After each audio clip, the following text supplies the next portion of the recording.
very excited to bring in a special guest, Brody Brazil, Dave Stewart, with a fellow 1989 World Series champion. He spent 10 years with the Oakland A's. That is Stu's battery mate, Terry Steinbach, checking in live from Minnesota. Terry, how are you and how have you been?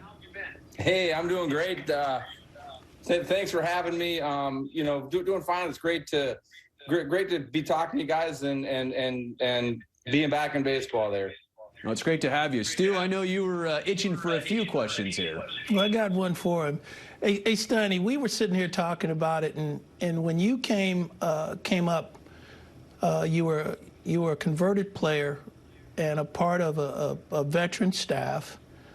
How difficult was it to, one, get to know the league, get to know your pitching staff, and did that affect how comfortable were you with your hitting, having to do all of that at the same time? Know the league, know your staff, be a good defensive catcher. How difficult was that for you? It was difficult. There was some funny stories there, Stu, because coming through the minors, I realized that the way I'm going to make it and stay is I got to hit. So when I first got called up to the big leagues, and introduced to you guys and that veteran staff and Dunk and Latch, my focus was really on, making sure I contribute offensively.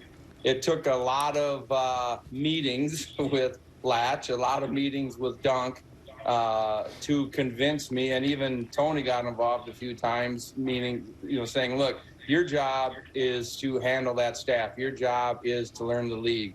We got guys that are going to hit. Not that you shouldn't contribute or participate, offensively, but your main goal is to figure out what to do behind the plate. So once, I felt comfortable with that and got the priorities right, that was a big step. But then I'm giving a lot of credits to you and the veteran pitching staff that I got to catch. You guys were willing to work with a young guy. I'm not saying that was easy, but you hear stories of other staffs that are very hard on, a young catcher. You guys were very willing to work with me. And again, I know I ask a lot of questions, try to get involved as I can, but it probably took, a good couple, 3 years, when you talk about learning the league, to really get a good, comfortable feel, behind the plate as far as your pitch calling and pitch selection went.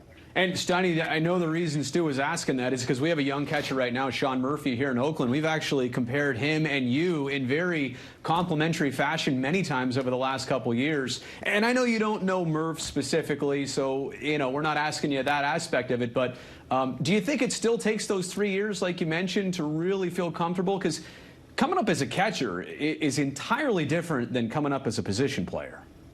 I think it does. And again, I've been out of the game for a while. I do see that the catchers have their, I think they're like cheat sheets, on their wrists, where they're constantly flipping it over. And I assume it's the hitter's strengths and weaknesses there.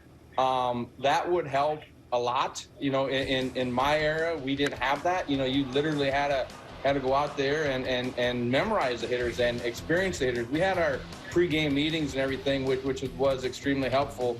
And like I said, our staff, being a veteran staff, was helpful because I thought I knew the direction that we were going. And sometimes, the pitchers would shake, and I'd ask questions in between innings. Hey, I thought we were going to bust this guy in. How come we went soft away?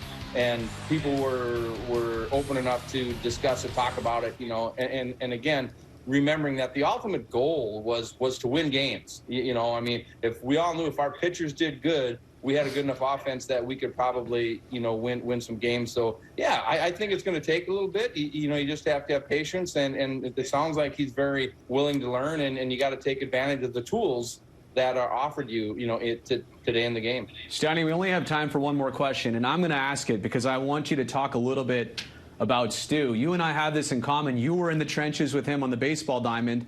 I get to be in the trenches with him here in the television studio.